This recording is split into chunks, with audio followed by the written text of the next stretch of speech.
Hello दोस्तों, पिछले कक्षा में हम लोग ने देखा कि हमारा पृथ्वी पर सूर्य का प्रकाश किस किस तिथि को कहाँ कहाँ पड़ता है डायरेक्ट।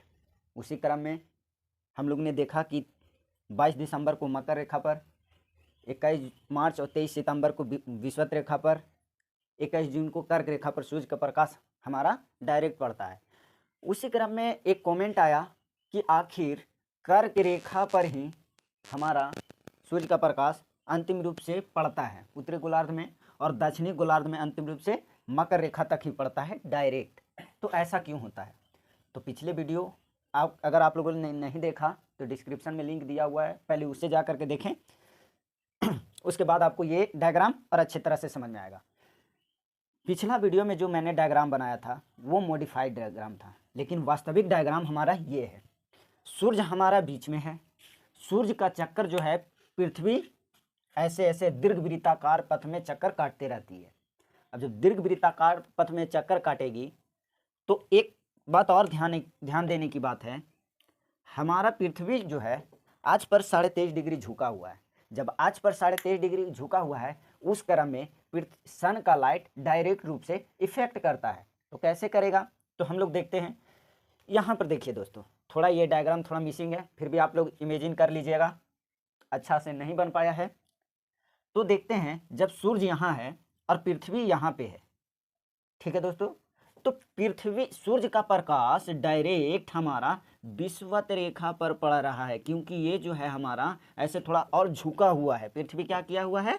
झुका हुआ है, जिस कारण पृथ्वी सूर्य का प्रकाश हमारा डायरेक्ट विषुवत रेखा पर पड़ता है, ठीक है। और ये विषुवत रेखा पर कब पड़ता है? हमारा 21 मार्च और 23 सितंबर को पड़ता है।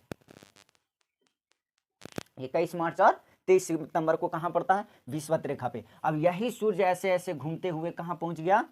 हमारा 22 दिसंबर के पास। अब जब 22 दिसंबर के पास सूर्य पहुंचा तो देखिए, आप इमेजिन कीजिए कि ये थोड़ा झुका हुआ है सूर्य, तो सूर्य का प्रकाश हमारा कहां पड़ रहा है? डायरेक्ट रूप से मकर रेखा पर पड़ रहा है, ठीक है दोस्तों। यही कारण है कि सूर्य का प्रकाश जो है दक्षिणी गोलार्ध में मकर रेखा पर पड़ता है, ठीक है, क्योंकि पृथ्वी जो है अपने अक्ष पे पूरा थोड़ा झुका हुआ है। अब थोड़ा झुका होने के कारण सूर्य का प्रकाश डायरेक्ट विषुवत रेखा पर पड़ता है।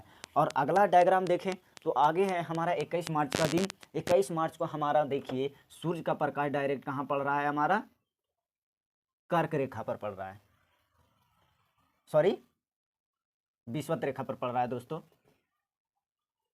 21 मार्च को हमारा सूर्य का प्रकाश कहाँ पड़ रहा है? डायरेक्ट विषुवत रेखा पर पड़ रहा है। ये डायग्राम भले ही आपको लग रहा है कि ये ध्रुव की ओर पड़ रहा है, लेकिन सन तो ऐसे नहीं ना है। सन को आप ऐसे उठा सकते हैं और पृथ्वी को भी आप ऐसे उठा सकते हैं, तो इस प्रकार फोकस डाल रही है। ये डायग्राम थोड़ा 3D में नहीं बना है, 2D में है, इसलिए आप थोड़ा इमेजिन कीजिए, ये सन उठा हुआ है और पृथ्वी को भी निकाल लीजिए तो ऐसे पड़ेगा डायरेक्ट।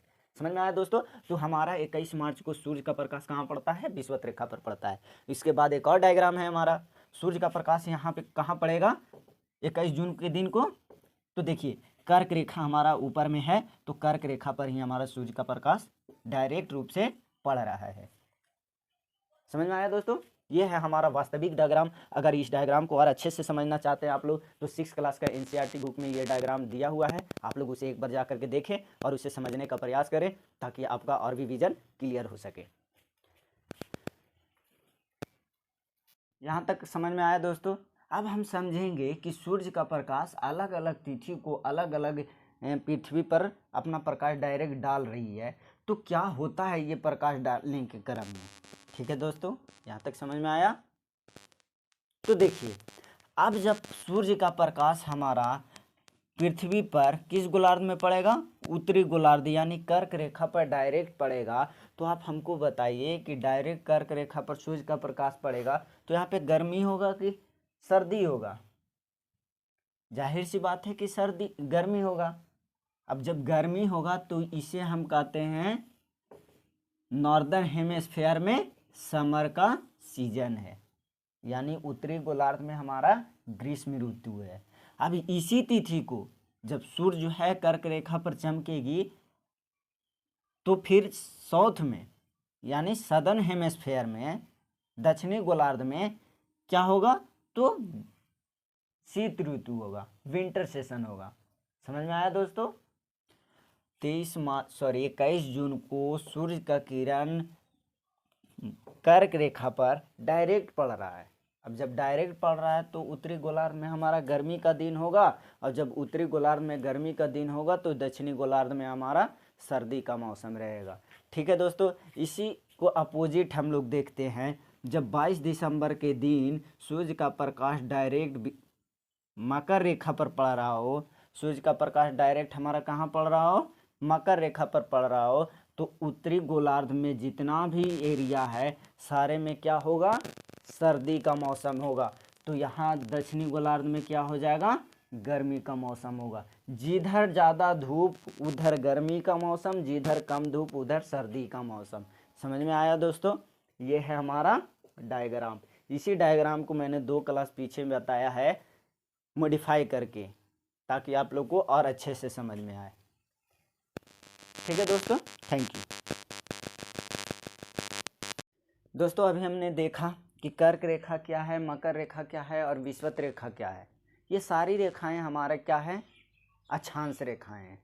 तो अक्षांश रेखा के बारे में हम लोग पढ़ रहे हैं, तो इसी क्रम में भारत की भी स्थिति को देख लेते हैं। आखिर कितना डिग्री अक्षांश रेखा से भारत और कितना डिग्री अक्षांश रेखा तक भारत फैला हुआ है। ठीक है दोस्तों, तो देखते हैं। हमारा जो भारत है उसका नीचे का छोर जो है, हम पहली बात कि पृथ्वी को अगर 4 भागों में बांट दिया जाए तो भारत जो है हमारा पहला तो है कि नॉर्थ हेमिस्फीयर में है, नदर्न हेमिस्फीयर में है, उत्तरी गोलार्ध में है।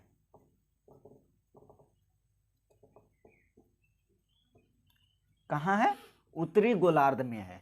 अब उत्तरी गोलार्ध को भी हम देखा जाए तो यह उत्तर पूर्व की है, पूर्व की ओर है। समझ में आया दोस्तों? यह किधर है? अब समझ में आया कि आप लोग को भारत की स्थिति किधर है, दिख भी रहा होगा। भारत की स्थिति जो है उत्तर पूर्व गोलार्ध में है। अगर 2 गोलार्ध में बांटे तो ये नॉर्थ गोलार्ध हो गया, ये साउथ गोलार्ध हो गया। अगर 4 भागों में बांटे तो इसे वेस्ट कहेंगे, इसे ईस्ट कहेंगे, इसे भी वेस्ट कहेंगे, इसे भी ईस्ट कहेंगे। समझ में आया दोस्तों? तो ये नॉर्थ वेस्ट हो गया, ये नॉर्थ ईस्ट हो गया, यह साउथ वेस्ट हो गया, ये साउथ ईस्ट हो गया। तो भारत की स्थिति कहाँ है, नॉर्थ ईस्ट में है। समझ में आया दोस्तों? उसके अतिरिक्त भारत कहाँ तक फैला हुआ है, कितना डिग्री अक्षांश रेखा से कितना डिग्री अक्षांश रेखा तक यह फैला हुआ है। तो देखिए दोस्तों, भारत की स्थिति जो है हमारा 0 डिग्री है, 0 डिग्री से थोड़ा ऊपर, 0 डिग्री से थोड़ा ऊपर है, यानी 8 डिग्री 4 मिनट से शुरू होता है भारत और 37 डिग्री 6 मिनट तक होता है भारत। यानी इसे कहते हैं कि भारत का अक्षांशीय विस्तार कितना है, तो 8 डिग्री 4 मिनट से 37 डिग्री 6 मिनट तक है। अब ये 8 डिग्री 4 मिनट से 37 डिग्री 6 मिनट क्या है, तो उत्तरी अक्षांश है, उत्तरी अक्षांश है। अगर दक्षिण में अक्षांश रेखा रहता तो दक्षिणी अक्षांश कहते, उत्तर में अक्षांश रेखा है तो इसलिए इसे हम उत्तरी अक्षांश रेखा कहेंगे। समझ में आया दोस्तों? इससे आपको डायरेक्ट क्वेश्चन पूछता है कि भारत का अक्षांशीय विस्तार कितना है, तो 8 डिग्री 4 मिनट से लेकर 37 डिग्री 6 मिनट उत्तरी अक्षांश है। यहाँ तक किसी को कोई दिक्कत दोस्तों? नहीं। इसी के क्रम में और एक बात देखते हैं हम लोग। एक और लाइन है हमारा, ये जो है 23.5 डिग्री है। ये क्या है हमारा, 23.5 डिग्री नॉर्थ है। अब ये 23.5 डिग्री नॉर्थ है तो इसको हम क्या कहेंगे, कर्क रेखा कहेंगे। कर्क रेखा किसको कहते हैं, 23.5 डिग्री उत्तरी अक्षांश को हम कर्क रेखा कहते हैं। तो कर्क रेखा जो है भारत के बीचों बीच से गुजरता है। समझ में आया दोस्तों? कर्क रेखा भारत के बीचों बीच से गुजरता है। अब इससे फायदा क्या है भारत को और इससे नुकसान क्या है भारत को? किसी भी चीज का फायदा और अपना नुकसान ही होता है, तो इसके बारे में हम लोग जानने का प्रयास करते हैं। तो जब कर्क रेखा भारत के बीचों बीच से जब गुजरा तो आप बताइए सूर्य का किरण कर्क रेखा पर पड़ता है कि नहीं? पड़ता है। कब पड़ता है? 21 जून को पड़ता है। कब पड़ता है? 21 जून को पड़ता है। यानी सूर्य का किरण 21 जून को कर्क रेखा के ऊपर डायरेक्ट रूप से पड़ता है, यानी भारत में भी वो स्थिति उत्पन्न होगी। किस स्थिति की बात कर रहे हैं? गर्मी की स्थिति की बात कर रहे हैं। जब सूर्य जब यहाँ रहेगी, सनलाइट यहाँ रहेगी, तो यही सब पर ना पड़ेगा लाइट।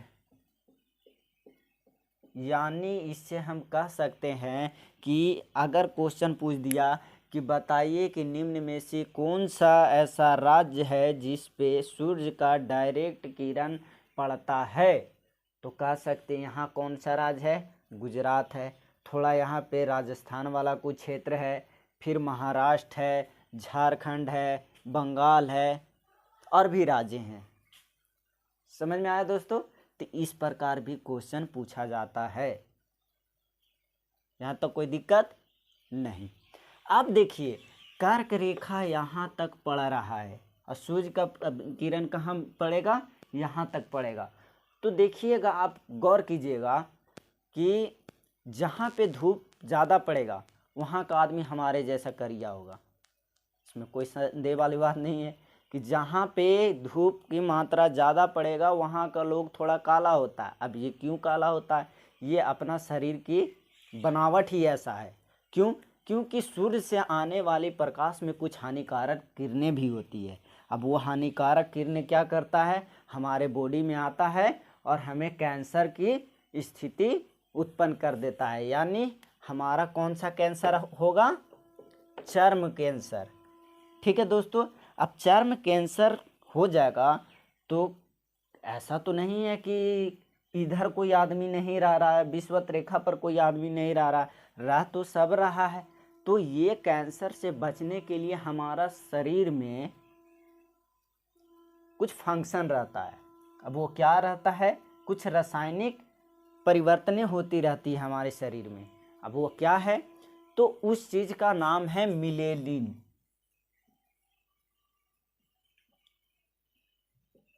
क्या है? मिलेलिन।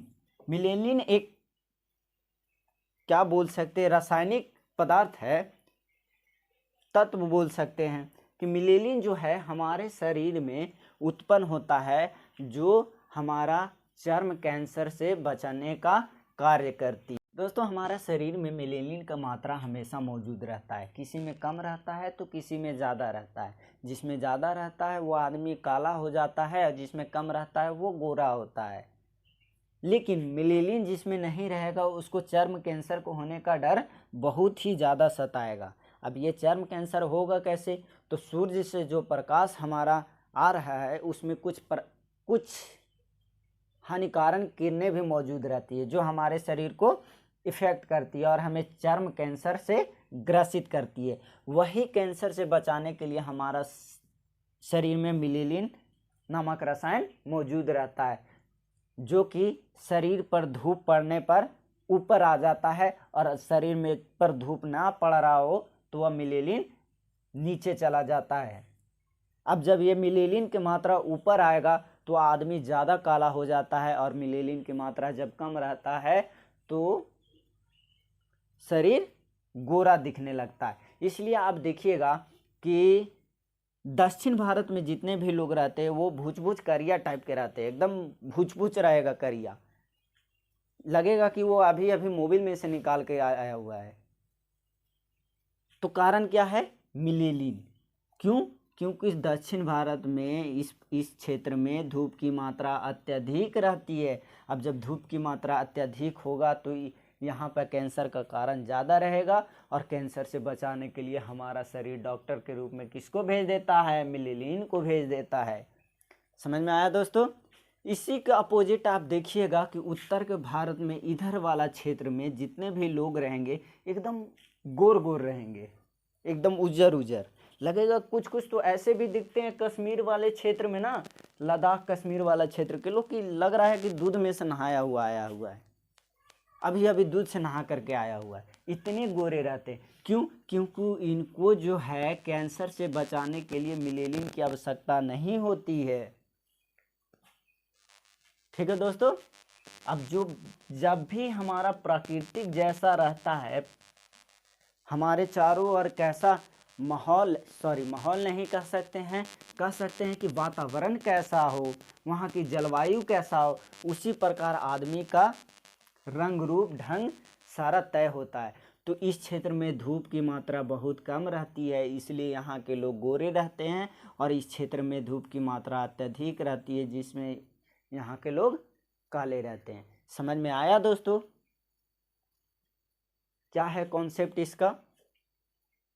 अगर और भी कोई सवाल हो आप लोगों को तो ज़रूर बताइएगा, उसका समाधान हम करने के लिए यहाँ हैं। Thank you.